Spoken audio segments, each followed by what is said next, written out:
ભારતમાં વર્ષે કેટલા બાળકો ગુમ થતા હશે? ગવર્મેન્ટ રેકોર્ડ મુજબ એવરી 6 મિનિટ એક બાળક ગુમ થાય છે અને ઓફ ધ રેકોર્ડ જોવા જઈએ તો એવરી 3 મિનિટ એક બાળક ગુમ થાય છે.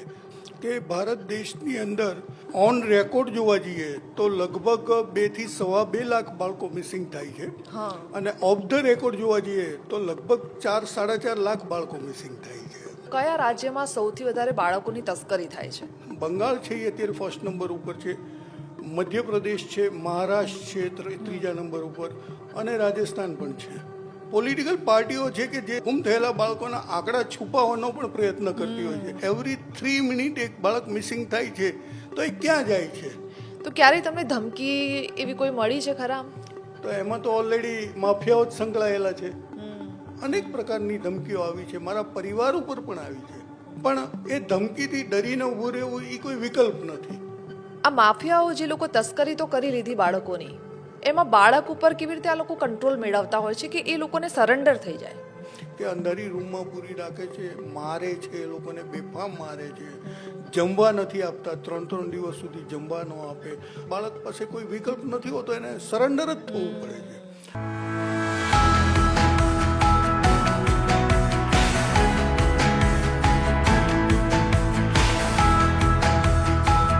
નમસ્કાર, જીએસટીવીના પોડકાસ્ટમાં આપનું સ્વાગત છે ને હું છું હિના.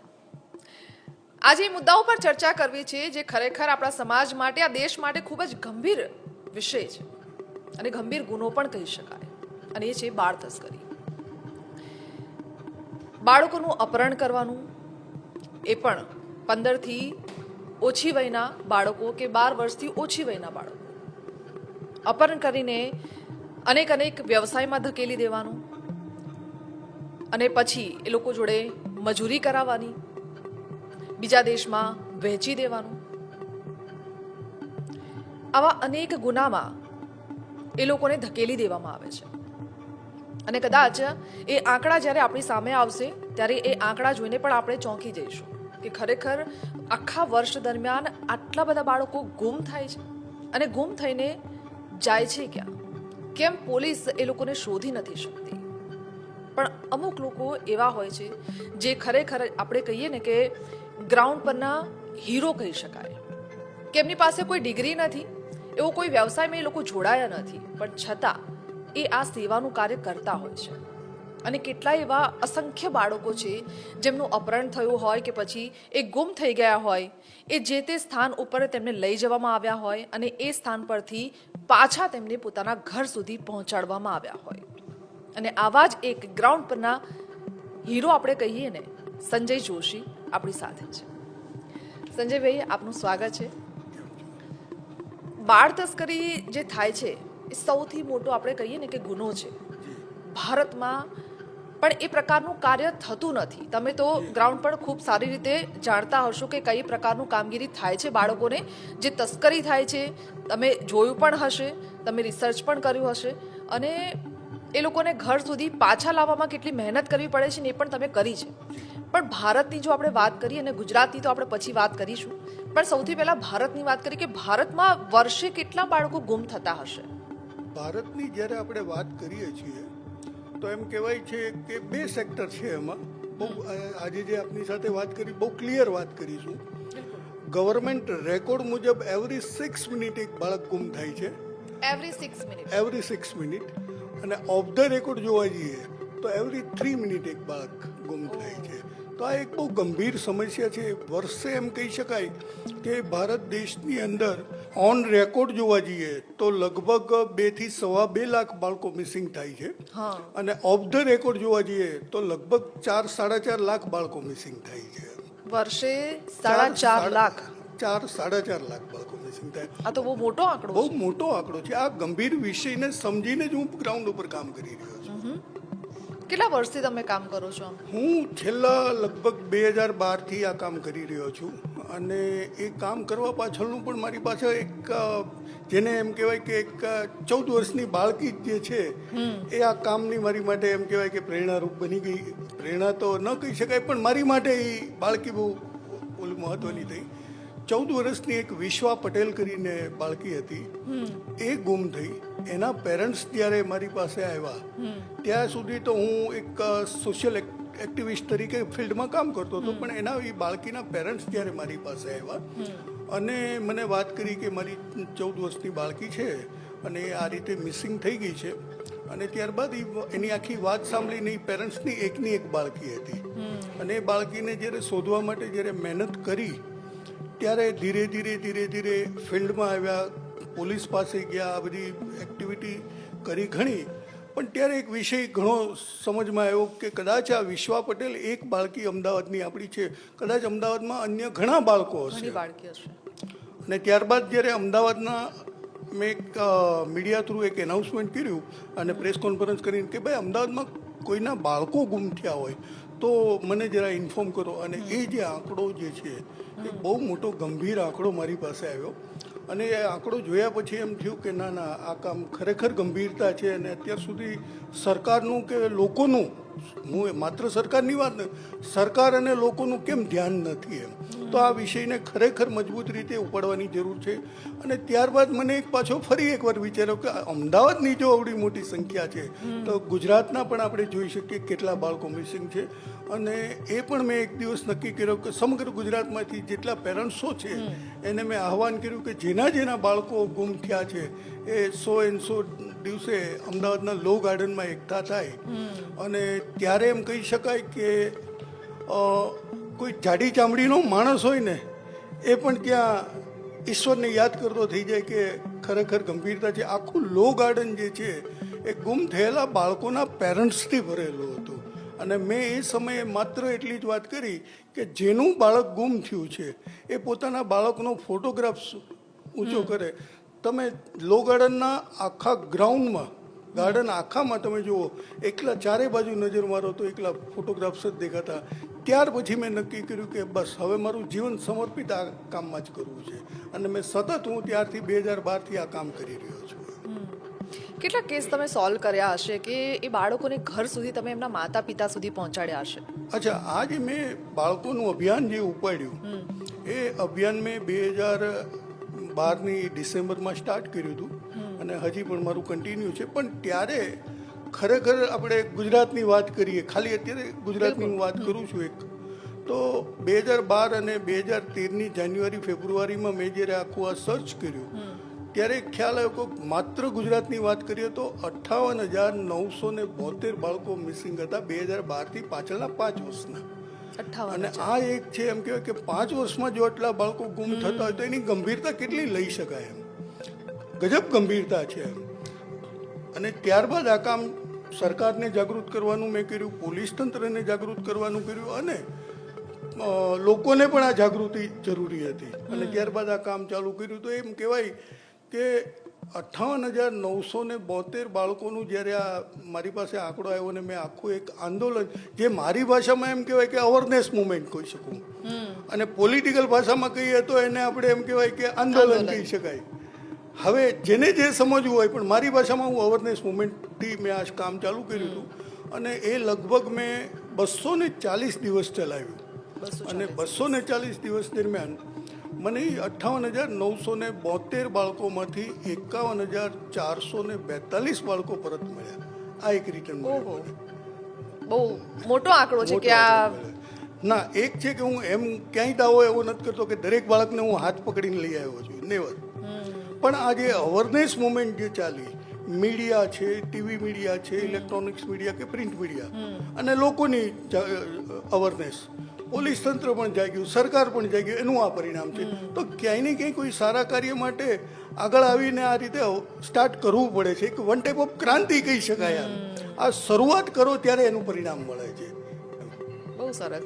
અચ્છા, આ ભારતમાં આપણે જોઈએ તો કયા રાજ્યમાં સૌથી વધારે બાળકોની તસ્કરી થાય છે? ભારતની જ્યારે વાત કરીએ તો અત્યારે સૌથી વધારે તો એમ કહેવાય કે બંગાળના બાળકો જે છે, બંગાળમાં સૌથી મોટી સંખ્યામાં બાળકો મિસિંગ થાય છે. હવે ક્યાંય ને ક્યાંય પરિસ્થિતિ એવી આવે છે કે બંગાળ છે એ અત્યારે ફર્સ્ટ નંબર ઉપર છે, મધ્યપ્રદેશ છે, મહારાષ્ટ્ર છે ત્રીજા નંબર ઉપર, અને રાજસ્થાન પણ છે. તો બંગાળ, મહારાષ્ટ્ર કે મધ્યપ્રદેશ, આ ક્યાંય ને ક્યાંય બાળકોના કેસમાં પરિસ્થિતિ ક્યાંય એવી આવે છે કે પોલિટિકલી થોડી આમાં તકલીફો પડતી હોય છે. આજે બંગાળ જે છે, બંગાળમાં એમ કહેવાય કે ભારત દેશમાં દર 6 બાળકો જે ગુમ થાય છે એમાંથી એક બાળક જે બંગાળનું હોય છે. બંગાળનું છે. હવે જોવા જેવી પરિસ્થિતિ છે, ત્યાં જે કંઈ પોલિટિકલ મતલબ જે કંઈ પાર્ટીની ગવર્મેન્ટ છે, તો ક્યાંય ને ક્યાંય એ પોલિટિકલ પાર્ટીઓ છે કે જે રૂલિંગ પાર્ટીના જે છે એ ગુમ થયેલા બાળકોના આંકડા છુપાવવાનો પણ પ્રયત્ન કરતી હોય છે. એને કારણે લોકો સામે એકચ્યુઅલ પરિસ્થિતિ બહાર નથી આવતી. આ જ રીતે અલગ અલગ સ્ટેટમાં જે તે ગવર્મેન્ટ હોય, રૂલિંગ પાર્ટી ગવર્મેન્ટ હોય, એ ક્યાંય ને ક્યાંય આંકડાઓ છુપાવવાનો પ્રયત્ન કરે. એને કારણે લોકો સુધી ગંભીરતા નથી આવતી. એનું પરિણામ દરેક પેરેન્ટ્સે ભોગવવું પડે છે. અને એ તો એક માતા પિતા જ સમજી શકે કે એના જ્યારે બાળક ગુમ થતું એનું દર્દ શું હોય છે. શું હોય છે. આજે સ્વાભાવિક છે કે કોઈ પણ માણસ કોઈ પણ જગ્યાએ બેઠો હોય છે. આજે એની માની લો કોઈ જોબ કરતો હોય છે કે કોઈ બિઝનેસ ઉપર કોઈ ફેક્ટરી માલિક પણ છે. એમ હવે આજે એના ઘરેથી એમ કે ભાઈ આપણું બાળક હજી સ્કૂલેથી નથી આવ્યું અડધો કલાક, તો એ માણસ ગમે તે કામ પડતું મૂકીને પોતાના બાળક, એટલે જેનું બાળક ગુમ થાય છે એને જ એની વેદના સમજાય છે. બાકી તો કોઈ હજી સુધી કોઈ એમ કહેવાય કે કંઈ એટલી બધી ઇફેક્ટ કરે. અને આ અવેરનેસ લાવવા માટે મેં સમગ્ર દેશમાં 4 વાર પરિક્રમા કરી. સમગ્ર દેશમાં દરેક મોટા શહેરોમાં, ક્લાસ 2 સિટીમાં ગયો, દરેક જગ્યાએ જઈને ખાસ કરીને લોકોને અવેર કરવાનો મેં પ્રયત્ન કર્યો છે. તમને ખ્યાલ હશે કે લગભગ છેલ્લા 5 થી 6 વર્ષથી કે 7-8 વર્ષથી તમને વોટ્સએપ ને એમાં મિસિંગ બાળકોના ફોટા આવતા થયા છે. આ એક મારી અવેરનેસ મુવમેન્ટ હતી. લોકોને જાગૃત કરવાની જરૂર હતી. આજે આપણી પાસે આટલું બધું સોશિયલ મીડિયા છે, બધું છે, તો એનો ઉપયોગ ક્યાંય ને ક્યાંય પોઝિટિવલી પણ થવો જોઈએ.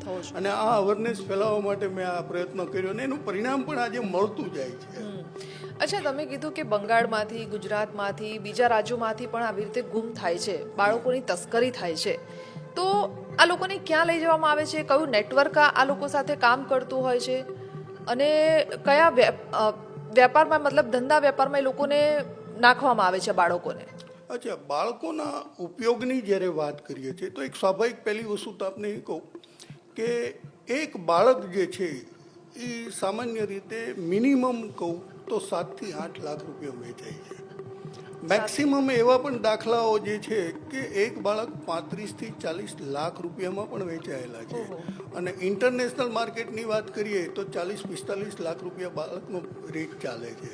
તો આ માફિયાઓ જે છે એ બાળ તસ્કરીના ઘણી પ્રકારના ઉપયોગ છે. આજે હું એમ કહું કે બાળકની પરિસ્થિતિમાં એવું છે, કોઈ એમ કહેવાય કે લોકોના ભારત દેશમાં દેશ આઝાદ થયો ત્યારથી અત્યાર સુધી ભારત દેશના લોકોમાં એક એવી મેન્ટાલિટી બેસાડી દેવામાં આવી છે કે બાળકને લઈ જાય છે તો ભીખ મગાવવા માટે લઈ જાય છે અથવા તો એના બોડી પાર્ટ્સ માટે લઈ જાય છે. પણ ખરેખર બાળકને ભીખ મગાવવાનો કે બોડી પાર્ટ્સનો આમાં કોઈ મુદ્દો જ નથી. મુદ્દો હું તમને એમ કહું કે જ્યાં એક બાળક 7 થી 8 લાખ રૂપિયામાં વેચાતું હોય તો એ બાળકને ભીખ શા માટે મગાવે? 4 રસ્તા પર એનું કલેક્શન કેટલું? 400 થી 500 રૂપિયા. જ્યાં એને 8-1 લાખ રૂપિયા મળતા હોય તો એ 4 રસ્તા ઉપર રિસ્ક સાથે ઊભું રહેવાનું ને કે બાળક ભીખ માગતો હોય તો એનું ધ્યાન રાખવાનું આખો દિવસ, એ ભાગી ન જાય કે પોલીસ પકડે નહીં કે તો એ રિસ્ક લેવા તૈયાર નથી. હા, બાળકને ભીખ મગાવે છે પણ એ જ્યાં સુધી એને ઉપરનો કોઈ ખરીદદાર નથી મળતો ત્યાં સુધી એને ભીખ મગાવે છે. જેવો ખરીદદાર મળ્યો બાળકને વેચી દે છે. તો કહેવાનો મતલબ છે કે બાળકને ભીખ મગાવવાનો મુદ્દો છે એ આમાં નથી. બાળકના બોડી પાર્ટ્સની વાત કરીએ તો બાળકના બોડી પાર્ટ્સની આપણે જ્યારે વાત કરીએ છીએ તો એમ કહેવાય છે મેડિકલ લેંગ્વેજમાં કે 10 લાખ બાળકો જ્યારે જન્મે છે ત્યારે એમાં 100, 150, 200 બાળકો બાય બોર્ન ડિફેક્ટેડ હોય છે. તો બાળકના બોડી પાર્ટ્સ છે એ કોઈ મોટાને કામ લાગવાના નથી. બાળકના બોડી પાર્ટ્સ છે એ બાળકને જ કામ લાગવાના છે. તો એ પણ મુદ્દો નથી. તો ભારત દેશની અંદર એવરી 3 મિનિટ એક બાળક મિસિંગ થાય છે તો એ ક્યાં જાય છે? આ મોટો પ્રશ્ન ઊભો છે. તો ક્યાંય ને ક્યાંય એમ કહેવાય કે આજના સમાજની અંદર એમ કહેવાય કે જે ફ્રન્ટ રોનો જે સમાજ જે છે એના નાના બાળકોને સાચવવા માટે પણ બાળકો વેચાતા લાવે છે. એ પણ એક ગંભીર મુદ્દો છે. એના નાના બાળકોને સાચવવા માટે માર્કેટમાંથી એજન્ટ થ્રુ બાળકો ખરીદી અને એના બાળકોને સાચવવા માટે. બીજી વસ્તુ કે બાળકોની પાસે ડ્રગ્સનું એમ કે સપ્લાય ને એ બધા ઘણા ઉપયોગો છે. આજે બીજી પણ એક વસ્તુ હું તમને કહું, હમણાંની જે વાત છે એ પ્રમાણે આપને કદાચ ખ્યાલ હોય તો 4 કે 5 મહિના જેવું જ થયું છે. આપણે અમદાવાદથી એક રેકેટ પકડાણું કે બાળક એક 8 મહિનાની બાળકી હતી, એને ઉઠાવી ગયા ને એ બાળકી ઔરંગાબાદથી મળી. તો એ વિષય કેવો હતો એ બાળકી જ્યારે ઔરંગાબાદથી મળી અને એના આરોપીઓ જ્યારે મળ્યા ત્યારે 6 આરોપીઓ પકડાયા, એમાં 2 લેડીઝ હતી. હવે આખી હકીકત એવી હતી કે એ જે લેડીઝ જે હતી બંને એ આઈવીએફ સેન્ટરમાં કામ કરતી હતી. હવે આઈવીએફ સેન્ટરમાં જ્યારે કામ કરતી હતી તો એને ખ્યાલ જ છે કે આઈવીએફ સેન્ટરમાં કોણ કોણ લોકો આવે છે, કોને બાળકની જરૂરિયાત છે, એ આખી વસ્તુ એને ખબર. હવે એ લેડીઝોએ આખું મહારાષ્ટ્ર, રાજસ્થાન, એમપીનું આખું નેટવર્ક બનાવ્યું હતું આઈવીએફ સેન્ટરનું.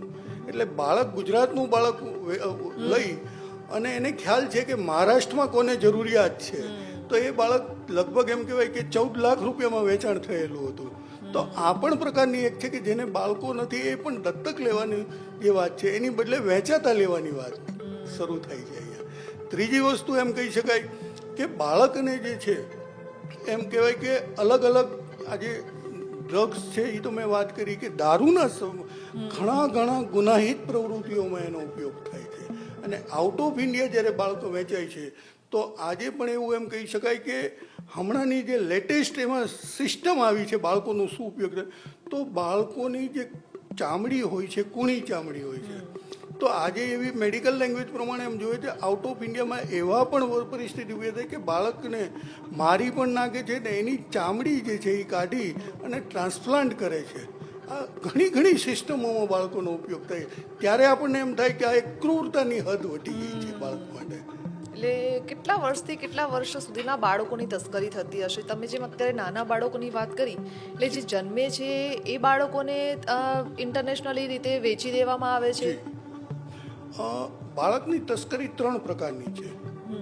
ખાસ કરીને એક તો હોસ્પિટલમાંથી ઉપાડી જાય છે, બીજું બાળક છે 12 વર્ષથી નીચેનું બાળક છે માફિયાઓ ઉપાડી જાય છે, અને ત્રીજો વિષય બહુ ગંભીર છે જેને હું માનું છું કે બાળક ઘર જાતે છોડીને ચાલ્યું જાય છે. હવે જાતે ઘર 12 વર્ષથી ઉપરનું જે જાતે ઘર છોડીને જાય છે એને હું વધારે ગંભીરતા એટલા માટે આપું છું કે એ બાળક આખરે ઘર છોડીને જાય છે પણ આખરે તો માફિયાની પાસે જ ભોગ બને છે. તો જે જાતે ઘર છોડીને જાય છે એ બાળક જે છે એની માટે જવાબદાર કોણ છે? પેરેન્ટ્સ છે, સમાજ વ્યવસ્થા છે, એજ્યુકેશનલ ઇન્સ્ટિટ્યૂટ છે, એનજીઓસ છે. એનજીઓસ ઇટ મીન્સ કે બાળકો ઉપર કામ કરતી એનજીઓ સરકારમાંથી ગ્રાન્ટ લે છે. કામગીરી શું? તો એનજીઓસ છે, પોલીસ છે અને સરકાર છે. આ 6 એજન્સીઓ છે.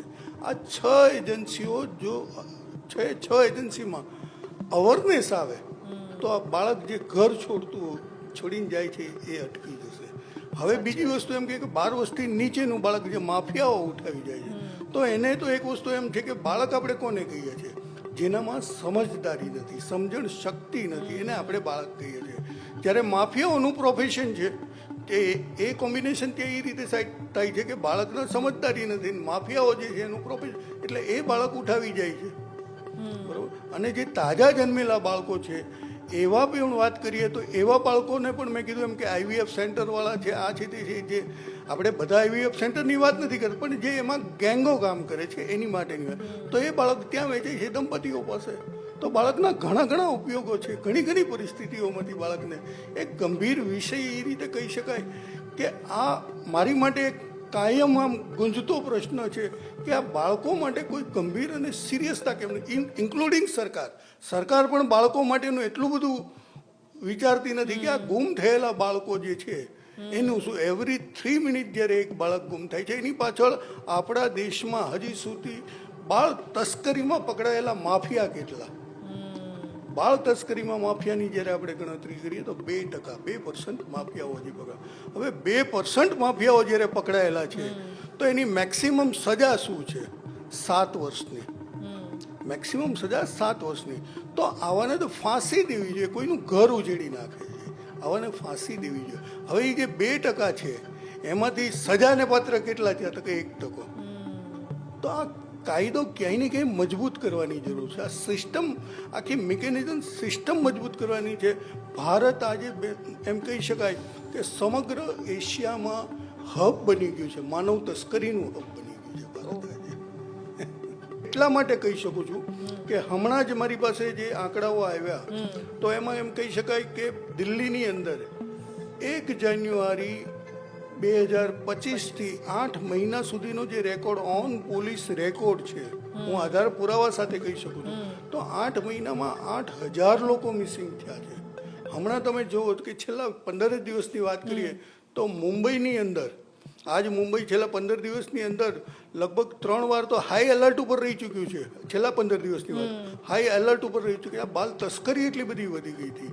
અને છેલ્લા 15 દિવસના માત્ર મુંબઈના આંકડા લેવા જઈએ તો 15 દિવસમાં 1294 જેટલા લોકો મિસિંગ થયા છે.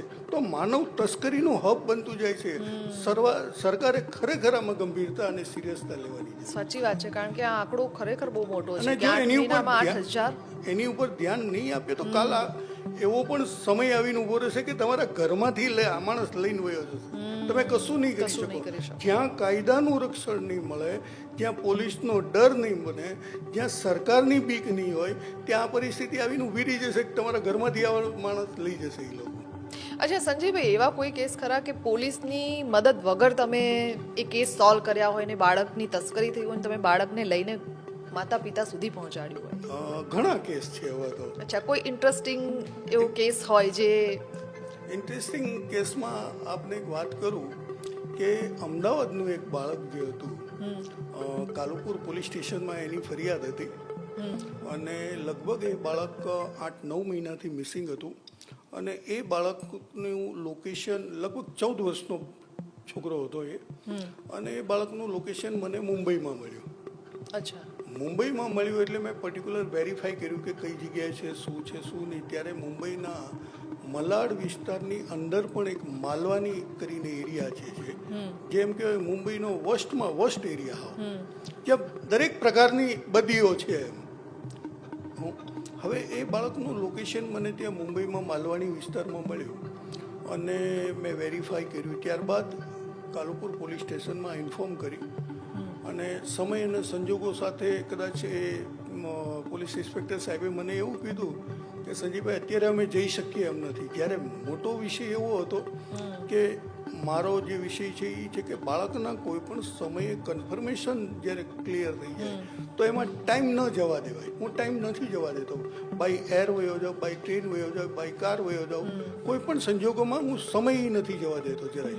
એ એરર છોડી એનું પરિણામ મોટું ભોગવવાનું આવે. બિલકુલ સાચી વાત છે. તો હું ત્યાંથી જ તે સીધો બાળકના પેરેન્ટ્સને લઈ અને સાથે લઈને સેલ્ફ ડ્રાઈવ કરીને મુંબઈ ગયો. એ જે તે જગ્યાએ મુંબઈના માલવાની વિસ્તારની અંદર જે લોકેશન હતું એ લોકેશનનું કન્ફર્મ કરી અને મેં દરવાજો જ્યારે નોક કર્યો ત્યારે અંદરથી એક વ્યક્તિ બહાર આવે છે. અને એ વ્યક્તિ બહાર આવે છે ત્યારે મેં એને મારો પરિચય આપ્યો. ત્યારબાદ એને કીધું કે મેં કીધું આ બાળક અહીંયા છે, ફોટો બતાવીને કીધું. એટલે કે હા. એટલે એ બાળકને બોલાવ્યો અંદરથી. હવે રાત્રે લગભગ 3-3:30 જેવો ટાઈમ થયો હતો, 2:30 જેવો ટાઈમ. એટલે બાળક આંખો ચોળતું આવ્યું અને આવીને મને એમ કહે છે કે રાજુભાઈ આપણે તો રોજ ફોન ઉપર વાત થાય છે. એટલે મારું નામ રાજુભાઈ, મારું નામ સંજય છે. એટલે મને કે રાજુભાઈ આપણે રોજ ફોન ઉપર વાત થાય છે. મેં કીધું હા બેટા, એ આપણે ફોન ઉપર વાત થાય છે પણ તારા પેરેન્ટ્સ જે છે એને તો ચિંતા છે કે મારો દીકરો ક્યાં છે, શું કરતો હશે, સ્વાભાવિક વસ્તુ છે. એટલે હું એને મળવા લાવ્યો છું. એટલે એણે 5-10 મિનિટ એના મમ્મી પપ્પાને બધા સાથે વાત કરી. ત્યારબાદ હું એને પેરેન્ટ્સને સાઈડમાં લઈ ગયો અને ત્યારબાદ મેં એને કીધું, મેં કીધું આ રાજુભાઈ કોણ? ત્યારે બહુ શરમજનક વાત સાથે હું કહી શકું કે રાજુભાઈ જે હતા એ કાલુપુર પોલીસ સ્ટેશનના પીઆઈના રાઇટર હતા. ક્યાંય ને ક્યાંય હું બહુ સ્પષ્ટ વાત કરું છું, અત્યારે એ રાઇટર હતા. તો 8-9 મહિનાથી જ્યારે જે તે પોલીસ સ્ટેશનમાં ફરિયાદ હતી તો પોલીસ એક્શનમાં કેમ ન આવે? તમે એની સાથે વાત કરો છો બધું, તો એ ગંભીરતા નથી. કહેવાનો મતલબ મારો એ પણ છે. ત્યારબાદ એ બાળકને જ્યારે હું વાતચીત કરી, મેં બધી વિગતવાર આ છે તે બધું ચાલતું હતું મારું.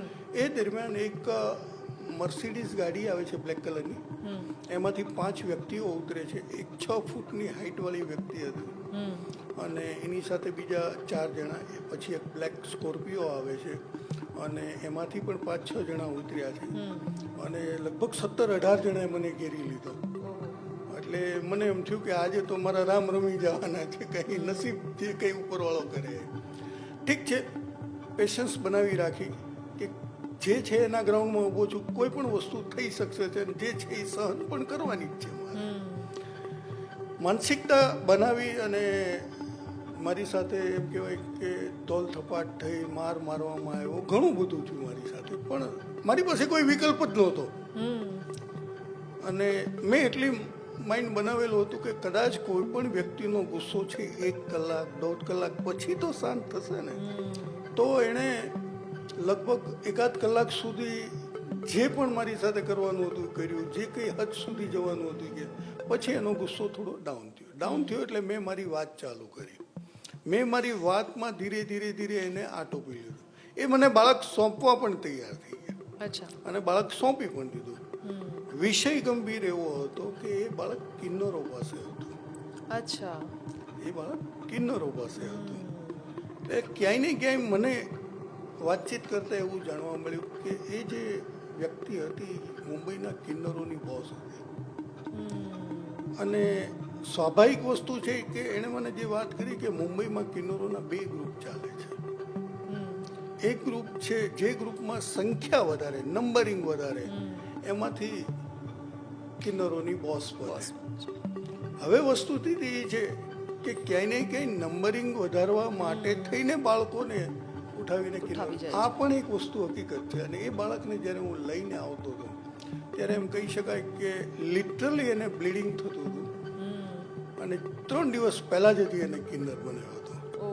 અને જ્યારે હું અહીંયા લઈને આવ્યો ત્યારે એ બાળકની હજી મને એક લાઈન યાદ આવે છે કે અંકલ મને લઈ જઈને હવે શું કરશો.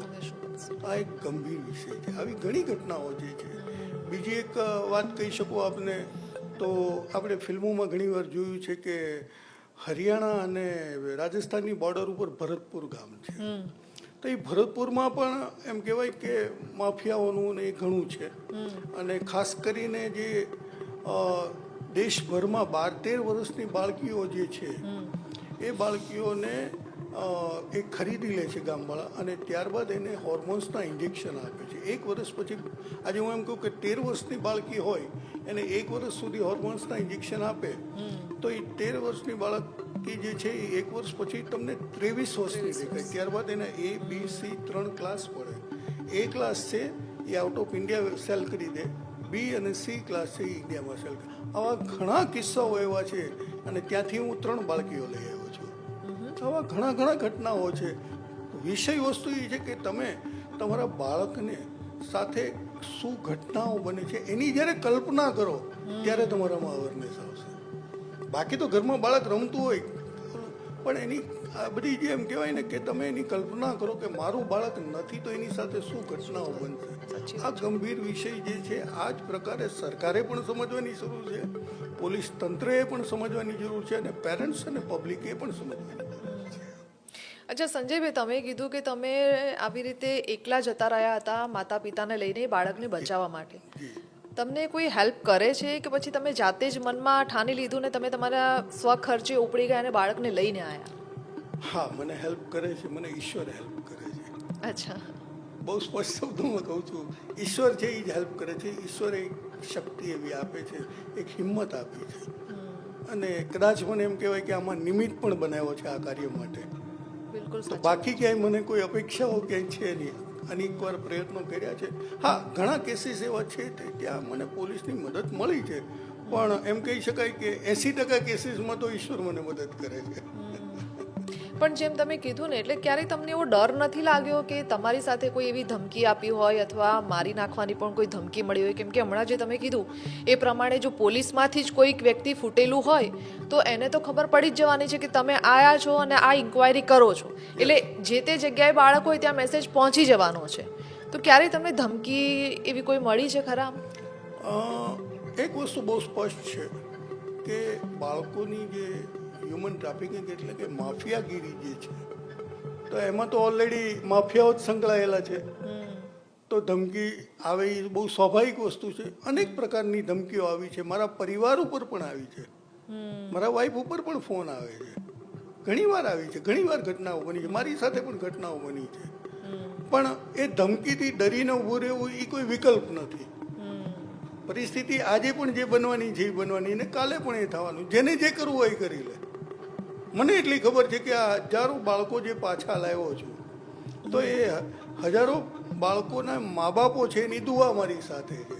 ધમકીઓ તો અનેક પ્રકારની મળી છે. મારે પણ ત્યારે એ સમયે જ્યારે હું આ 2012-13માં ગામ ત્યારે મારા પણ 2 બાળકો નાના હતા. ત્યાં સુધીની વાત હતી. એ પણ ગુમ ઉઠાવી જશું ખબર નહીં પડે તમને. ઠીક છે, કંઈ વાંધો નહીં, હું લડી લઈશ. ઘણી પ્રકારની ધમકી. અને સ્વાભાવિક વસ્તુ કે આ માફિયાઓ છે કે ક્યાંય ને ક્યાંય જે ધમકીઓનો પ્રકાર છે એ પ્રકારનો હોય છે કે આને અટકાવવો ક્યાંથી, આને અટકાવો. પણ દુઃખની વાત એ છે કે આવી ધમકીઓમાં સરકાર તરફથી મને કોઈ દિવસ સંરક્ષણ નથી મળ્યું. દુઃખની વાત છે. દુઃખની વાત છે. હું પોતે એટલે સંરક્ષણ જ્યારે સરકાર મને નથી આપતી, મેં માગ્યું પણ 2-3 વાર, મને સંરક્ષણ પણ નથી મળ્યું. ત્યારે મારી પાસે એક જ વિકલ્પ થયો કે હવે તો ઈશ્વર જ મને બચાવી શકશે, અને હું કરું છું. અને આજે પણ શ્રદ્ધા એટલી જ રાખું છું અને બિંદાસ જઉં છું. જ્યાં હું ત્યાં એકલો જ જાઉં છું આજે પણ. અચ્છા સંજયભાઈ, તમે કયા કયા રાજ્યમાં ઇન્વેસ્ટિગેશન કરેલું છે આ બાળકો માટે? મેં હમણાં આપને કીધું એમ કે સમગ્ર દેશમાં હું 4 વાર પરિક્રમા કરી ચૂક્યો છું. એટલે કે દરેક રાજ્યની અંદર હું કર્યો છું. ખાસ કરીને ગર્લ ચાઇલ્ડની વાત કરું તો મહારાષ્ટ્ર અને મધ્યપ્રદેશની ગર્લ ચાઇલ્ડનું અત્યારે 1st-2nd નંબર ઉપર છે. બંગાળમાં પણ પરિસ્થિતિ ગંભીર તો છે જ. પરિસ્થિતિ ગંભીર છે અને એ આખો એક રૂટ બનેલો છે. બંગાળ જે છે ત્યાંથી આખો રૂટ બનેલો છે કે ત્યાંથી હરિયાણા છે, પંજાબ છે, દિલ્હી છે, એ આખો એક રૂટ બનેલો, તસ્કરીનો રૂટ જેને કહી શકાય. હવે બંગાળમાંથી જે છોકરીઓ મિસિંગ થાય છે, બાળકીઓ મિસિંગ થાય છે, એ ક્યાંય ને ક્યાંય આ રૂટ ઉપર જાય છે. બીજો રૂટ બંગાળનો જે છે એ મહારાષ્ટ્ર બાજુ છે. હવે મહારાષ્ટ્રની જે છોકરીઓ છે એને એ સાઈડ આગળ મોકલી દેતા હોય છે. વાત કરું જ્યારે ગુજરાતની બાળકીઓ માટેની વાત છે તો સમગ્ર દેશની અંદર બહુ ગંભીરતા લેવા જેવી વાત છે, ગુજરાતીઓ માટે ખાસ, અને ગુજરાત સરકારે પણ ખાસ. સમગ્ર દેશમાં ગુજરાતી બાળકીઓ જે છે એની એમ કહેવાય કે તસ્કરી બાદ જે એની વેચાણ કિંમત જે છે એ સૌથી ઊંચી છે. કારણ એનું શું? તો ગુજરાતી છોકરીઓ જે છે, બાળકીઓ જે છે, ગુજરાતી છોકરીઓ જે છે એ કોઈ પણ રાજ્યની કોઈ પણ ભાષા આરામથી સમજી શકે છે, આરામથી બોલી શકે છે, એટલો એનો પાવર સારો છે. એટલે ગુજરાતી બાળકી જે છે એને ખાસ કરીને કોઈ પણ રાજ્યના કોઈ પણ ઓલામાં મોકલો છો તો એ ત્યાંની ભાષા તરત શીખી જાય છે અને ત્યાં મેચ્યોર પણ થઈ જાય એકદમ. તમને ખ્યાલ ના આવે, 2-5 વર્ષ પછી ખ્યાલ ના આવે ગુજરાતી છે કે. તો એ બાળકીઓની ડિમાન્ડ વધારે છે. એટલે ગુજરાતમાં પણ આ વસ્તુની ગંભીરતા લેવાની જરૂર છે. હવે સ્વાભાવિક છે કે હરિયાણાની વાત કરીએ આપણે. આજે તમે રાજ્યોની જ્યારે વાત કરો છો એટલે એ સબ્જેક્ટ ઉપર જાઓ. હરિયાણાની વાત કરીએ તો હરિયાણાની પરિસ્થિતિ આજે એવી છે કે સમગ્ર હરિયાણામાં એમ કહેવાય કે ગર્લ ચાઇલ્ડ રેશિયો જે છે એ બહુ ઓછો છે. એટલે સ્વાભાવિક છે કે ત્યાં છોકરાઓ માટે બહારથી જ છોકરીઓ લાવવી પડે છે. હવે હરિયાણામાં જે છે એમ કહેવાય કે ગુજરાતી છોકરીઓ સૌથી વધારે સેલિંગ થાય છે. આજે હરિયાણાની જે હરિયાણવી ભાષા છે એ તામિલનાડુની કે કન્નડની છોકરીઓ છે એ નથી ચાલતી ત્યાં. તો આ ક્યાંય ને ક્યાંય જે તે રાજ્યોની જેમ કે બોય ચાઇલ્ડ અને ગર્લ ચાઇલ્ડનો રેશિયો છે એની ઉપર પણ ડિપેન્ડ કરે છે. તો પોલીસે આ ઇન્વેસ્ટિગેશન કરી એ આ પ્રકારનું ડેપ્થમાં ઇન્વેસ્ટિગેશન કરી અને ગુજરાતની કે કોઈ પણ છોકરીઓ ક્યાંથી ક્યાં જાય છે એ આખો તાળો મળી શકે, દેશી ભાષામાં કહીએ તો એ હિસાબ મળી શકે તો એની પરથી ટ્રેસ પણ જલ્દી થઈ શકે છે. અને બીજી વસ્તુ એમ કહું કે હમણાં જેમ આપણે દરેક રાજ્યોની વાત કરી તો ક્યાંય ને ક્યાંય એમ કહેવાય કે એવરી 3 મિનિટ જ્યારે એક બાળક મિસિંગ થાય છે તો એમાંથી 50% જ ઓન પેપર આવે છે. તો બીજા બાળકોનું શું? હવે આજે બીજા બાળકોનું શું છે એ તો સીધા ઓફ ધ રેકોર્ડ બહાર વયા જાય છે. તો ત્યારે બોર્ડર જે છે એ શું કરે છે? ઘણા વિષયો સાથે. તો આની માટે એમ કહેવાય કે સરકારે ક્યાંય ને ક્યાંય એવું મિકેનિઝમ, એવી સિસ્ટમ ઊભી કરવાની જરૂર છે. આજે હું તમને એમ કહું કે 2012માં જ્યારે મેં આ મુવમેન્ટ સ્ટાર્ટ કરી, અવેરનેસ મુવમેન્ટ ચાલુ કરી, ત્યાં સુધી દુઃખની વાત એ કહેવાય કે ભારત દેશ આઝાદ થયો ત્યારથી 2012 સુધી, 2013ની જાન્યુઆરી સુધી દેશની અંદર મિસિંગ થવું એટલે કે ગુમ થવો એ કોઈ ગુનો નહોતો. એટલે કે તમારું બાળક જ્યારે ગુમ થયું હોય તો એની પોલીસના ઓલામાં FIR ન બને, જે વસ્તુનો ગુનો નથી એની એફઆઈઆર કઈ રીતે બની શકે? તો એ એફઆઈઆર નહોતી બનતી 2013ની જાન્યુઆરી સુધી. હું 2013ની જાન્યુઆરીમાં સુપ્રીમ કોર્ટમાં ગયો. એક 28 વર્ષ જૂની મિસિંગની જે એક ફરિયાદ હતી એને મેં ક્લબ કરી અને વિધિન 1 મંથ જે છે 1 મહિનાની અંદર હું સુપ્રીમમાંથી ઓર્ડર લઈને આવ્યો કે હવે પછી સમગ્ર દેશની અંદર આઈપીસી 363 મુજબ એફઆઈઆર બનશે. આ મારું સૌથી મોટું એચિવમેન્ટ.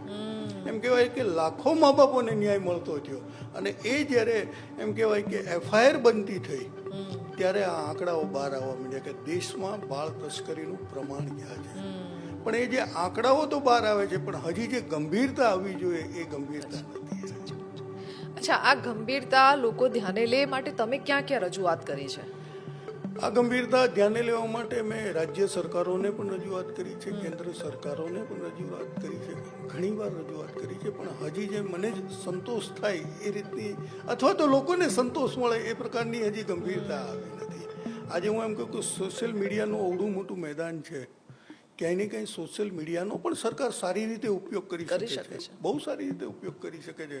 દુઃખની વાત એમ કહેવાય કે 2012-13 સુધી મિસિંગ ચિલ્ડ્રનની કોઈ વેબસાઇટ પણ નહોતી, નેશનલ પોર્ટલ નહોતું કે જ્યાં કોઈનું બાળક ગુમ થયું હોય તો એ બાળક કદાચ માણસ વેબસાઇટ ઉપર જઈને પણ શોધી શકે. આખા દેશમાં પહેલી વેબસાઇટ બનાવનારું પહેલી વેબસાઇટ મેં બનાવી. અને 2012-13માં જ્યારે મનમોહનસિંહ વડાપ્રધાન હતા એ જ્યારે મને મળ્યા અને મેં એમની પાસે આ જ રજૂઆત કરી હતી કે આપણી સૌથી મોટી કરુણતા તો એ છે કે કોઈ પણનું બાળક ગુમ થયું છે એને શોધવું ક્યાં? તો ક્યાંય ને ક્યાંય વેબસાઇટ પણ એ પ્રકારની હોવી જોઈએ કે જે બાળકો મળ્યા છે એના પણ ફોટો હોય, જે ગુમ થયા એના પણ ફોટો હોય. નો ડાઉટ માનનીય વડાપ્રધાન નરેન્દ્ર મોદી સાહેબ જ્યારે 2014માં જ્યારે આવ્યા એમણે પહેલું કામ એ કર્યું હતું કે ખોયા પાયા એપ બનાવી. બહુ સરસ કામ કર્યું. ખોયા પાયા એક બનાવી અને એક સરસ કાર્ય કર્યું. પણ સાથે સાથે એને હજી એમ કહેવાય કે એને જે પ્રેક્ટિકલી એને જે એને ઓપરેટ કરવી જોઈએ એ હજી ઓપરેટ નથી થતી. આજે પણ તમને એમ કહું કે કોઈ પણ રાજ્યના આંકડાઓ જુઓ અને સેન્ટ્રલના આંકડા એનસીઆરબીના આંકડાઓ જુઓ તો એ બંને વચ્ચેનું એરર ખૂબ છે હજી. આજે હું એમ કહું કે મહારાષ્ટ્રની આપણે વાત કરીએ તો મહારાષ્ટ્રમાં અત્યારે એમ કહેવાય કે 52,000 જેટલા બાળકો મિસિંગ છે. બરાબર. તમે જ્યારે એનસીઆરબીની સેન્ટ્રલ લેવલની આંકડાઓ જોશો તો ક્યાંય ને ક્યાંય એરર એટલી મોટી આવતી હોય છે કે જે 24-25 હજાર આંકડાઓની એરર આવતી હોય. તો આવી રીતે દરેક રાજ્યના આંકડાઓ સાથે એરર આવે છે. તો ત્યાંથી આપણને એટલું ક્લિયર થાય છે કે રાજ્ય સરકારો અને સેન્ટ્રલ ગવર્મેન્ટ વચ્ચેનું કનેક્શન નથી, એરર ખૂબ છે. અને કાં તો આમાં ગંભીરતા નથી. રાજ્ય સરકાર પોતાના આંકડા છુપાવે છે જ્યારે કેન્દ્ર સરકાર છે એ એકદમ ક્લિયર છે આ બાબતે. તો આ બધી જે એરરો જે છે એ એરરો જ્યારે ક્લિયર થશે ત્યારે આપણને સારું પરિણામ મળશે. એની ગંભીરતા પણ લાવી શકશું અને એ ગંભીરતા લાવશું સારું પરિણામ મળશે આપણને. અચ્છા સંજયભાઈ, પોલીસની કેટલી બેદરકારી કહી શકાય આ મુદ્દા ઉપર? કારણ કે ઘણીવાર એવું પણ થતું હોય છે કે ફાઇલ બનતી હોય છે મિસિંગ ચાઇલ્ડની, પણ ઘણીવાર એ ફાઇલને બંધ પણ કરી દેવામાં આવે છે. હા, એ બહુ સારી વાત કરી આપે કે ભારત સરકારની અંદર એટલે કે આપણા દેશમાં એક કાયદો છે કે કોઈ પણ વ્યક્તિ ગુમ થયેલું હોય તો 7 વર્ષ સુધી એ ન મળે, 7 કે 8 વર્ષ સુધી ન મળે તો એની ફાઇલ ક્લોઝ કરી દેવામાં આવે. અને એ બાબતે પણ મેં માનનીય વડાપ્રધાન શ્રીને રજૂઆત કરેલી છે કે આ કિસ્સાની અંદર બાળક માટે ક્યાંય ને ક્યાંય જે 7-8 વર્ષની જે 8 વર્ષની વાત છે કે 7 વર્ષની વાત છે એ વર્ષની મર્યાદાઓમાં બાંધછોડ કરો. એનું કારણ એ છે કે બાળક નથી મળતું એ જે તે પોલીસની બેદરકારીને, જે તે રાજ્યની પોલીસની બેદરકારીને કારણે નથી મળતું. જો એમાં પોલીસ ગંભીર થાય તો બાળક મળી જાય છે, પણ નથી મળતું તો એની પાછળનું કારણ એ છે કે આજે 7 વર્ષ સુધી બાળક ન મળ્યું અને બાળક ન મળ્યું ને એને તમે ડેથ ડિક્લેર કર્યો. હવે એ બાળક 10 વર્ષ પછી આપણને મળ્યું તો ભારતના કયા કાયદા પ્રમાણે એને જીવિત કરશો પાછા? તો ક્યાંય ને ક્યાંય બાળક માટે આ વસ્તુ જે છે એમાં વર્ષ જે છે એમાં ફેરફાર કરવાની જરૂર છે. ને જો બાળકની ફાઇલ ઓપન હશે એટલે કે ડેથ ડિક્લેર નહીં કર્યો હોય તો ત્યાં સુધી એ જે પોલીસ છે એ એમાં ગંભીર તો રહેશે. મેઇન વિષય એ છે કે એ ગંભીર તો રહેશે. તો આ એક બહુ મોટી એરર જે છે એ પણ મેં સરકારને રજૂઆત કરી છે. અને ઘણીવાર એવું થતું હોય કે 7 વર્ષ એટલે બહુ લાંબો સમય છે, કારણ કે ત્યાં સુધી જે રીતે આપણે વ્યક્તિ જોઈએ એટલે વ્યક્તિ જે નાનું બાળક હોય છે એ 7 વર્ષ પછી તો એનો આખો દેખાવ ને એ બધું રૂપરંગ આખું બદલાઈ ગયો હોય છે. એટલે એને શોધવું પણ પછી કેવી રીતે તમે શોધી શકો? જો તમે 1-2 વર્ષ કે 3 વર્ષમાં આ કાર્ય કરી શકો તો કદાચ ઇઝીલી તમને બાળક મળી જવાનું છે. કેમ કે હમણાં જેમ તમે કીધું કે ભાઈ છોકરીઓને આવી રીતે ઇન્જેક્શન ને બધું આપતા હોય છે, તો એમાં તમારા હોર્મોન્સના કારણે, ઇન્જેક્શનના કારણે તમારું આખું બોડી જ ચેન્જ થઈ જવાનું છે. તો એ બહુ સરસ વાત આપે કરી, અને આ બાબતે પણ મેં સરકારમાં રજૂઆત કરી છે. અને સરકારને ત્યાં સુધી કે મેં એવા જે બાળકો જે છે જે 6-6, 7-7, 8-8 વર્ષ સુધી નથી મળ્યા કે 10-10 વર્ષ સુધી નથી મળ્યા, તો એવા બાળકોને એમ કહી શકાય કે આજનો આધુનિક જમાનો છે, આધુનિક ટેકનોલોજીનો જમાનો. અત્યારે એમ કહીએ કે એઆઈ જે છે એ પણ આવી ગયા છે. તો એઆઈમાં જ્યારે એમ કહેવાય કે એ ફોટો જે માની લો કોઈ બાળકે આ વિશ્વા પટેલનો આપણે દાખલો આપીએ કે વિશ્વા જ્યારે ગુમ થઈ ત્યારે 12 વર્ષની હતી, આજે એ બાળકી 12 વર્ષથી મળી નથી, એટલે આજે 24 વર્ષની દેખાતી હોય. હવે સ્વાભાવિક વસ્તુ છે કે જ્યારે એની એફઆઈઆર બની, એની પોલીસ ફરિયાદ બની, ત્યારે તો એનો 12 વર્ષનો ફોટો હશે. હવે એ ફોટો લઈને પોલીસ સમગ્ર દેશમાં એને શોધવા જાય તો ક્યાં મળવાની છે? કેમ કે 24 વર્ષની છે, એ ફોટો 12 વર્ષનો છે, એ મળવાની નથી.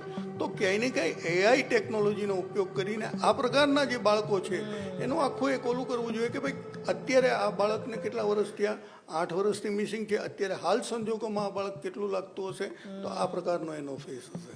તો એ પ્રકારની ડેવલપમેન્ટ કરી, એ પ્રકારની ટેકનોલોજીનો ઉપયોગ કરે તો હું એવું માનું છું કે સારામાં સારું પરિણામ મળશે. ને આ પ્રકારની ટેકનોલોજીનો ઉપયોગ કરીને સરકાર સુધી પણ મેં પહોંચાડ્યું છે કે આ પ્રકારનો ટેકનોલોજી થઈ શકે, જે પુરાવા સાથે આપ્યું કે ટેકનોલોજી તેને પરિણામ પણ સારું મળી છે.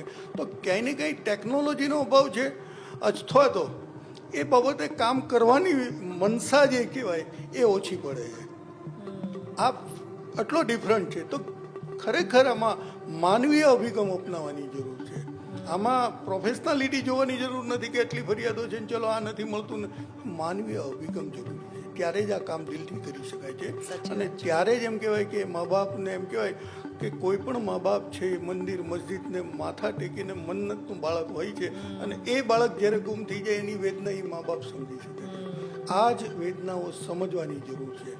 સરકારે પણ, પોલીસ તંત્રએ અને લોકોએ પણ લાગણીશીલતાથી આ કરવાની જરૂર છે.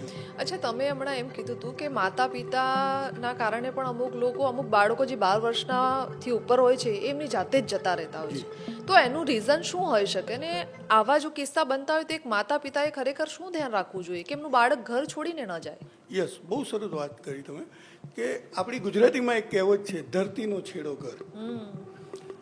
હવે ધરતીનો છેડો ઘર જેને આપણે કહીએ છીએ, તો એ બાળક એ ઘર શા માટે છોડે? એ બાળક એ ઘર શા માટે છોડે? ક્યાંય ને ક્યાંય એ બાળક એક બહુ એમ કહેવાય કે બાળકની એજ, મારા જે અનુભવો છે, હું જેટલા બાળકો પાછા લાવ્યો છું, જેટલા બાળકો મળ્યા છે, એની સાથે મેં 1-to-1 કાઉન્સિલિંગ કરેલું છે. દરેક બાળક સાથે 1-to-1 કાઉન્સિલિંગ કરેલું છે મેં.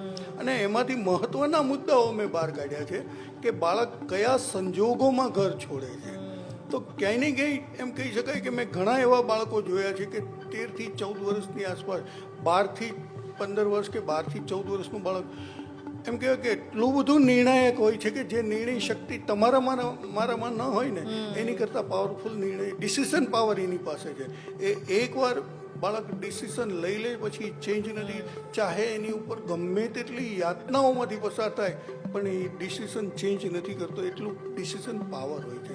તો આવા પ્રકારના બાળકો સાથે મેં જ્યારે કાઉન્સિલિંગ કરતો હોઉં છું, હું આ સમજવાનો પ્રયત્ન, કેમ કે દરેક બાળક પાછળ અલગ અલગ વિષય છે. સાચી વાત. દરેક બાળક કયા કયા કારણોસર ગયું છે એના અલગ અલગ વિષયો, પણ એમાંથી જ્યારે મેં કોમન લાઈનો કાઢી ત્યારે મને એટલી ખ્યાલ આવ્યો કે બાળક જે છે એ પહેલાં તો વસ્તુ એ છે કે એના ઘરમાં એની વેલ્યુ થવી જોઈએ. તમે આજે કોઈ પણ ઘરની કોઈ પણ વસ્તુ લેવા જાઓ તો સ્વાભાવિક છે એક એનો ઓપિનિયન લ્યો કે બેટા આ આપણે લઈએ તો એ ખુશ થશે કે ના, મારા ઘરમાં આ વેલ્યુ છે મારી. બીજી વસ્તુ એ છે કે પેરેન્ટ્સ ઓલવેઝ ઇગોઇસ્ટ હોય છે.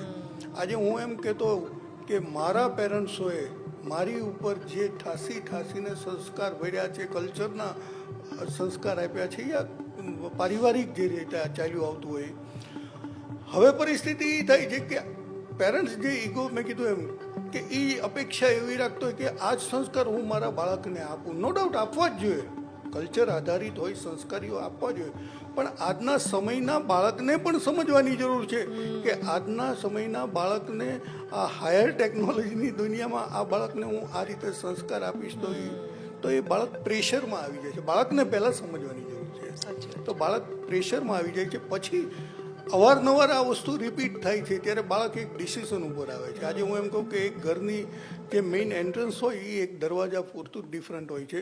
બાળક જ્યારે ઘરની બહાર જાય છે ત્યારે એકદમ ફ્રીડમ અનુભવે છે, અને એ જ બાળક જ્યારે ઘરમાં પાછું આવતું હોય છે ત્યારે પ્રેશર સાથે આવતું હોય તો ફરી પાછી રૂટીનમાં એને ગટ્સમાં મારે જવાનું છે, એને પ્રેશરમાં મારે જીવવાનું છે. આ એક માનસિકતા બનતી જાય છે. એટલે બાળકને તમે સંસ્કાર આપો, કલ્ચરની આધારિત સંસ્કાર આપો, જે કંઈ છે, પણ એને ટોર્ચરિંગ કરીને ન આપો. એને એક જ વસ્તુ આજના સમય પ્રમાણે સમજાવવાની જરૂર છે કે બેટા આ સારું કહેવાય ને આ ખરાબ કહેવાય. આ બે જ વસ્તુ સમજાવવાની છે કે બેટા તું આ સ્ટેપ લઈશ તો એ ખરાબ છે, અને આ સ્ટેપ લઈશ તો સારું છે. અત્યારે બાળક એટલું જ સમજવા માગે છે. તમે ઇતિહાસ એને સમજાવવા જશો તો એ સમજવા નથી માગતો, કેમ કે એ તમારથી અત્યારે ઘણું આગળ છે. ખ્યાલ આવ્યો તમને?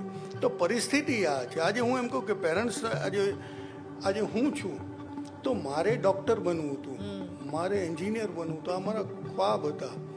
ક્યાંય ને ક્યાંય સમય અને સંજોગો પ્રમાણે યા તો મારી એફિશિયન્સી નહોતી અથવા તો મારા પરિવારની પરિસ્થિતિ સારી નહોતી. એ કારણે હું એન્જિનિયર પણ ન બની શક્યો અને ડૉક્ટર પણ ન બની શક્યો. હવે પરિસ્થિતિ, મારા જે વિચારો છે, મારા ખ્વાબો છે એ પૂરા નથી થવાના, મરીશ ત્યાં સુધી પૂરા નહીં થાય, તો એ એમને જ રહે. હવે પરિસ્થિતિ એ થાય છે કે એ જે મારા સ્વપ્નાઓ જે છે એ હું મારા બાળક ઉપર પ્રેશર કરીશ. હું મારા બાળકને સારામાં સારી સ્કૂલમાં 5 લાખ 8 લાખની ફીસ ભરીને બાળકને ત્યાં દાખલ કરીશ, એના ટ્યુશન્સ રાખીશ, આ છે. પણ એ જ બાળકનું જ્યારે રિઝલ્ટ આવે છે ત્યારે રિઝલ્ટ જો ઓછું વધતું આવ્યું તો મારા સપનાઓ તૂટતા મને દેખાય છે ત્યારે હું બાળક ઉપર પ્રેશર ખૂબ રાડો નાખીશ કે તારી પાછળ આટલા ખર્ચા કરું છું. તો પેરેન્ટ્સે સમજવાની જરૂર છે કે મારા સ્વપ્નાઓ પૂરા કરવાનું મશીન નથી, કે મારું કોઈ ઇન્વેસ્ટમેન્ટનું મશીન નથી. આ બાળકને તમે સમજતા તો શીખો. દરેક પેરેન્ટ્સે પોતાના બાળક માટે રોજ 1 કલાક એક ફ્રેન્ડની જેમ રહેવાની જરૂર છે. આજે પેરેન્ટ્સ પાસે ટાઈમ જ નથી, એ ટાઈમ જ નથી. પેરેન્ટ્સે ખરેખર આ વસ્તુ સમજવાની છે. તો એ બાળક કોઈ દિવસ ઘર નહીં છોડે. બાળકને તમે જ્યાં સુધી સમજશો નહીં તો એ આપણે બાળક કોને કહીએ છીએ? જેનામાં સમજણ શક્તિ નથી એને બાળક કહીએ છીએ. આપણે ઘણી વાર બેઠા હોઈએ છીએ ને આપણે એમ કહેતા હોઈએ છીએ આવડો મોટો થયો પણ બાળક બુદ્ધિનો છે, સમજણ શક્તિ નથી. તો બાળક આપણે એને કહીએ તો એને સમજવાની, એનામાં સમજણ શક્તિ આપણે તો એના એટલે થોડુંક અટેન્શનની જરૂર હોય છે બાળકને, થોડા પ્રેમ અને થોડા લાગણીની જરૂર હોય છે. અને કદાચ જો આ વસ્તુ માતા પિતા સમજશે તો બાળક કદાચ ઘર છોડીને નહીં જાય. કારણ કે જ્યારે તમે કીધું કે ઘર છોડીને જાય છે એટલે આફ્ટર ઓલ એ લોકો માફિયાની અંડરમાં જ આવી જતા હોય છે. છેલ્લે એ જાહેર પ્લેટફોર્મ ઉપર જવાના, એસટી સ્ટેન્ડે જશે, રેલવે સ્ટેશન જશે, આખરે એ માફિયાના હાથમાં આવવાના છે. ત્યાં એની લાઈફ પૂરી થઈ જાય છે. પછી એનો આખો રૂટ ચેન્જ થઈ જાય છે. પણ એક વસ્તુ બહુ ટ્રાન્સપરન્ટલી કહું છું કે જે બાળક જાતે ઘર છોડીને ગયું છે એના પેરેન્ટ્સો જ્યારે મારી પાસે આવે છે ને મને જ્યારે બાળક મળે છે ને ત્યારે સાચી હકીકત ખબર પડે છે. બહુ ખુલીને વાત કરું છું. પેરેન્ટ્સ કોઈ દિવસ સાચી હકીકત તો મને કહેતા જ નથી, બાળક મળે ત્યારે મને સાચી હતી. તો ક્યાંય ને ક્યાંય આ વસ્તુ જે છે એ પણ એક એરર છે. પેરેન્ટ્સે પણ સાચી વસ્તુ સ્વીકારવી જોઈએ કે મારી ભૂલને કારણે મારા બાળકે ઘર છોડ્યું. તો એ પણ સમજવાની જરૂર છે. અને માત્ર બાળક પાછું લાવી અને ઘરને સોંપવું એવું મારો સબ્જેક્ટ નથી. બાળક પાછું આવ્યા પછી 1 વર્ષ સુધી મારે એને હેન્ડલ કરવું પડે છે. કારણ કે જે બાળકે ઘર છોડેલું છે એના ઘરમાં એનું પેરેન્ટ સાથેનું ટ્યુનિંગ નથી, માટે ઘર છોડ્યું છે. તો એ ટ્યુનિંગ પહેલાં સેટ કરવાનું છે. એટલે પછી પણ તમે સંપર્કમાં રહો છો? આ સંપર્કમાં મારે રહેવું પડે છે. અને ઘણીવાર એવા કિસ્સાઓ બને છે કે 6 મહિના 8 મહિના થયા ક્યાંક પેરેન્ટ્સનો ફોન આવે, સંજીવભાઈ પાછું આણે તોફાન ચાલુ કર્યા છે, એટલે પાછું બાળકને સમજાવવા જવું. તો ક્યાંય ને ક્યાંય આ બંને વચ્ચેની પેરેન્ટ્સ અને બાળક વચ્ચેની એરર જે છે એ જ બાળકને ઘર છોડાવે છે. તો બંને વચ્ચેની એરર કાઢવાનું પણ કામ મારું છે 1 વર્ષ સુધી. અને એજ્યુકેશન પણ પાછું છે, કેમ કે જ્યારે ઘર છોડ્યું એટલે સ્કૂલ પણ છૂટી ગઈ તો એ સ્કૂલોમાં જઈને પણ રિક્વેસ્ટ કરીને બાળકને પાછું દાખલ કરવું પડે છે. તો ઘણા કામ સાથે સંકળાયેલો છું હું. અચ્છા સંજયભાઈ, તમે કીધું કે આ બાળકોની તસ્કરી થાય છે દિલ્હી, મુંબઈ, હરિયાણા, બંગાળ, Yes. ગુજરાતમાં પણ ઘણા લોકો બાળકોની તસ્કરી કરે છે. આ માફિયાઓ જે લોકો તસ્કરી તો કરી લીધી બાળકોની, અને એ લોકોને જ્યાં મોકલવાનું હોય છે ત્યાં મોકલશે પણ ખરા, પણ આ વચ્ચેનું જે અંતર છે ને, એમાં બાળક ઉપર કેવી રીતે આ લોકો કંટ્રોલ મેળવતા હોય છે કે એ લોકોને સરેન્ડર થઈ જાય? બાળકને એક વસ્તુ બહુ ક્લિયર, ખાલી એક ગુજરાતનું એક્ઝામ્પલ આપું. ગુજરાતના કોઈ પણ શહેરમાંથી, કોઈ પણ ગામડામાંથી એક બાળક માની લ્યો તસ્કરીથી, એટલે કે માફિયાઓએ ઉઠાવી લીધું. ગુજરાતની કોઈ પણ બોર્ડર જે છે એ 5 કલાકમાં ક્રોસ કરી શકો તમે, બરોબર. હવે જ્યારે એ બાળકને ઉઠાવીને લઈ જતા હોય છે તો એ સમય દરમિયાન સ્વાભાવિક વસ્તુ છે કે બાળક રાડો પણ રાખી શકે, ગમે તે કરી શકે. તો એ સ્વાભાવિક છે કે એને ઊંઘની મતલબ સૂંઘાડી દે છે, અથવા તો એને મારપીટ કરે છે. કોઈ પણ સંજોગોમાં એને કઈ રીતે બોર્ડર એકવાર ક્રોસ કરાવી દે. બોર્ડર ક્રોસ કરાવે ત્યારબાદ એને જે તે જગ્યાએ લઈ ગયા બાદ એને અંધારી રૂમમાં પૂરી રાખે છે. 3 દિવસ સુધી અંધારી રૂમમાં પૂરી રાખે છે. અને આ પ્રેક્ટિકલ વાત કરું છું, આવા મેં દાખલા જોયેલા છે ને ત્યાંથી એવા લાવેલો છું. ને જે બાળક મને મળ્યા છે એણે પણ મારી પાસે આ રજૂઆત કરી હતી કે અંધારી રૂમમાં પૂરી રાખે છે, મારે છે, એ લોકોને બેફામ મારે છે, જમવા નથી આપતા, 3 દિવસ સુધી જમવા ન આપે. સ્વાભાવિક વસ્તુ છે કે આજે બાળક હોય કે કોઈ પણ મોટો માણસ હોય, 3 દિવસ સુધી એની ઉપર સતત અત્યાચાર થાય, એને જમવા ન આપે, ત્યારે એ માણસ પાસે કે એ બાળક પાસે કોઈ વિકલ્પ નથી હોતો, એને સરેન્ડર જ થવું પડે છે. હવે જ્યારે એ સરેન્ડર થઈ જાય એટલે બાળક 100% એના કંટ્રોલમાં આવી જાય. એક ડર હોય છે, બાળક તો ડરને માટે ઓલું હોય છે, બાળકને ડર બેસી જાય છે. આવા ઘણા એવા દાખલાઓ છે. એક બાળક, આજે હું એમ કહું કે રાજસ્થાન હાઈવે ઉપરથી અજમેર પાસે એક હોટલ હતી, એમાં આપણો અમદાવાદનું એક બાળક ત્યાંથી મળ્યું હતું, એ કામ કરતું હતું. અને એ બાળક લગભગ 3 વાર રેસ્ટોરાં ઉપર, હાઈવે રેસ્ટોરાં ઉપરથી 3 વાર ભાગવાનો પ્રયત્ન કર્યો એણે. 3 વાર એ બાળકે ભાગવાનો ત્યાંથી પ્રયત્ન કર્યો, અને 3 વાર ભાગ્યો. એમાંથી 2 વાર તો એને અહીંયા એની રેસ્ટોરન્ટની ફેન્સિંગ હતી, એમાં એનો આખો પગ ચીરાઈ ગયો છે. આજે સ્વાભાવિક છે કે પગ એનો જે ચીરાઈ ગયો, ઓલી ફેન્સિંગનું ઓલું વાગ્યું એટલે બાળક બીજું કંઈક હિંમતે નહીં તૂટી નથી જાય. કરી શકવાનું. ફરી વાર એ બાળકે હિંમત કરી તો પણ એને ચાન્સ ન, ત્યારે એને પકડાઈ ગયો ને એને ખૂબ માર્યો. અને 3જી વાર એ ત્યાંથી બહાર નીકળી શક્યો. અને બહાર નીકળ્યા પછી જ્યારે મને મળ્યો ત્યારે એણે આખી કહાની રજૂ કરી કે એક અમારી જે હાઈવેની રેસ્ટોરન્ટ હતી ત્યાં એક રૂમ હતી, એ રૂમમાં અમે 4 બાળકો રહેતા હતા, અને 4 બાળકો આ રીતે એણે રેસ્ટોરન્ટવાળાએ ખરીદેલા હતા. હવે જ્યારે ખરીદેલા છે તો એની ઉપર તો જાણે એમ કહેવાય ને કે પૈસા આપી લીધા છે એટલે ગમે તે કરવાનો, મારે છે બાળકને. અને એ બાળકે મને બહુ સરસ વાત કરી કે હાઈવે ઉપરની રેસ્ટોરન્ટ હતી, એને ખબર છે કે હું ગુજરાતી છું, તો ગુજરાતી કસ્ટમર આવે ત્યારે એ બાળકને પૂરી દેતા હતા રૂમમાં. ગુજરાતી કસ્ટમર આવે ત્યારે એને રૂમમાં પૂરી દેતા હતા. તો બાળક ઉપરના અત્યાચારો એટલા બધા છે કે એને કોઈ પણ સંજોગોમાં એટલો ડર અને હાવમાં મતલબ એને રાખી દે છે કે એ બાળકની પાસે કોઈ હિંમત રહેતી નથી. આવા સંજોગોમાં પરિસ્થિતિ એવી થાય કે બાળક કદાચ ક્યાંય એક્શન લેવા જાય તો એની ઉપર ક્યાંય ને ક્યાંય અત્યાચારો થાય છે, અને એ બાળક હાવ તૂટી જાય છે. પછી એ બાળક મળવું બહુ મુશ્કેલ થઈ જાય, કેમ કે એને બહાર જ નથી નીકળવા દેતા, તો એ શું કરી શકવાનો. અને ડર પણ એટલો બેઠો હોય છે કે બીજું કશું નથી કરી શકતો એમ. એટલે ફિઝિકલી કરતા મેન્ટલી પહેલા તો mentally બાળકને તોડી તોડવામાં આવે છે ને એને કંટ્રોલ, મગજ ઉપર કંટ્રોલ કરવામાં આવે છે. ખૂબ. અને આજે હું એમ કહું કે જે મને રેસ્ટોરન્ટ ઉપરથી બાળક મળ્યું હતું, એ બાળક આખરે એમ કહેવાય કે એણે મને ત્યાં સુધીનું કીધું કે મારી સાથેના અમે જે 3-4 છોકરાઓ હતા એ બધા બીડી ને બધા જ વ્યસનો કરતા હતા, કેમ કે એની પાસે કોઈ બીજો વિકલ્પ. હવે એને બાળક માર ખાય છે, બધું સહન કરે છે, જે વધે છે એ ખાવાનું હોય છે, આ છે તે છે, એ બધી જાતના વ્યસન કરવા માંડ્યો હતો બાળક. ઇવન હું ઘરે લાવ્યા પછી પણ મારે મુશ્કેલી થઈ ગઈ કે આ છોકરો તો કે મારે બીડી પીવા તો જોશે.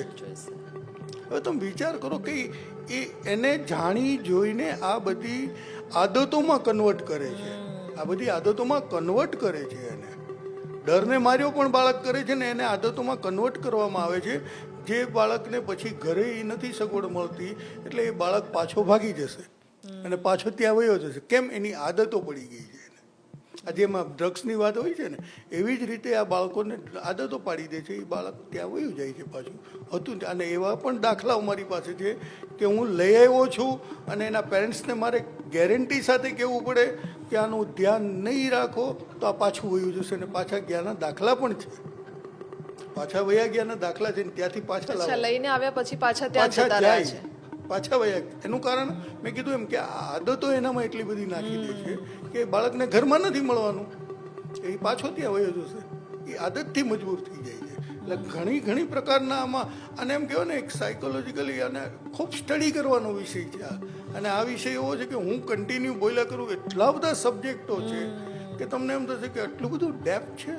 અને આટલી ડેપ્થ છે તો આની ઉપર ગંભીરતા શા માટે નથી? સાચી વાત છે ને. આ જે તમે કેસ કીધા એ ઉપરથી જ મને લાગે છે કે પોલીસ અને સરકારે આ મુદ્દા ઉપર ખરેખર ધ્યાન આપવું જોઈએ. અચ્છા, આના ઉપર કોઈ સેલ સરકારે બનાવેલો છે, કોઈ એવી ટીમ બનાવેલી છે કે જે પર્ટિક્યુલર આના ઉપર કામ કરતી હોય? સમગ્ર દેશમાં અને દરેક રાજ્યોમાં મેં જ્યારે ગુજરાતમાં આ અવેરનેસ મુવમેન્ટ ચાલુ કરી, મારી સૌથી મોટી ડિમાન્ડ એ જ હતી સરકાર પાસે. મારે કોઈ સરકાર સાથે કંઈ દુશ્મની તો હતી નહીં, નથી મારે કોઈ પોલિટિકલી ઓલું કે હું સરકાર સાથે ઓલું કરું, અને ન કોઈ મારા પોલિટિકલ પાર્ટીને મેં મારા સપોર્ટમાં આવવા દીધી. કેમ કે મારે કામ કરવું છે. આની ઉપર કોઈના બાળક ઉપર પોલિટિક્સ થોડું રમવાનું છે. આ કોઈનું બાળક છે, એની ઉપર રાજનીતિ કરવાની જ નહીં. તો આવનાર જે પોલિટિકલ પાર્ટીઓ હતી એને પણ મને સ્પષ્ટ ના પાડી હતી કે આ બાળકો ઉપર રાજનીતિ હું નહીં કરવા દઉં તમને. તો બાળક ઉપર રાજનીતિ નથી કરવાની. મારી રજૂઆત એટલી જ હતી સરકાર પાસે કે જેમ ક્રાઇમ બ્રાન્ચ છે, પીસીબી છે, અન્ય બધી બ્રાન્ચો જે છે એવી રીતે એક મિસિંગ સેલ પણ હોવો જોઈએ. અને નો ડાઉટ નરેન્દ્ર મોદી સરકાર જ્યારે સીએમ અહીંયા હતા એમણે મારી જે ડિમાન્ડ હતી એ પ્રમાણે કર્યું. 5 ઝોનમાં 5 સેલ બનાવ્યા અને એ સેલમાં જે તે પ્રકારની મેં નિમણૂકની માગણી કરી હતી, નિમણૂક પણ થઈ. અને આજે કામ પણ સારું થાય છે. આજે હું એમ કહું કે 2012-13માં ગુજરાત ઇન્ડિયામાં પહેલા નંબર ઉપર હતું, આજે ગુજરાત 7મા નંબર ઉપર છે. અને આજે સારામાં સારું કરે. હમણાં 3 દિવસ પહેલાં જ સુરતના એક પીઆઈ હતા, એમણે 1 વર્ષમાં 280 બાળકો પાછા લઈ આવ્યા. ગર્વની વાત છે. કામ થાય છે, સારું કાર્ય થાય છે. અમદાવાદમાં પણ ઘણા એવા કિસ્સાઓ છે કે સારું કાર્ય થાય છે. તો ક્યાંય ને ક્યાંય સરકારની જાગૃતતા ધીરે ધીરે આવી છે, પણ હવે જે ગંભીરતા આવવી જોઈએ એ નથી આવી. જે મિકેનિઝમ પ્રોપર વેથી કામ કરવું જોઈએ એ નથી થયું. હા, એક લેવલે, અધિકારી લેવલે, પોલિટિકલ લેવલે સમજદારી આવી છે આ વિષયમાં, એને ગંભીરતા લીધી છે અધિકારીઓ, સિનિયર અધિકારીઓ લેવલે. પણ જે ગ્રાઉન્ડ ઉપર કામ થવું જોઈએ એ હજી સિરિયસતાથી નથી થતું. પણ આશા રાખીએ છીએ તમારા જેવા બીજા કેટલા પણ વ્યક્તિઓ હશે કે જે ખરેખર એ લોકો ઊંઘતા હશે ને તમે એ લોકોને ઝડપશો ને તમે એ લોકોને ઢંઢોળીને કામ કરાવશો.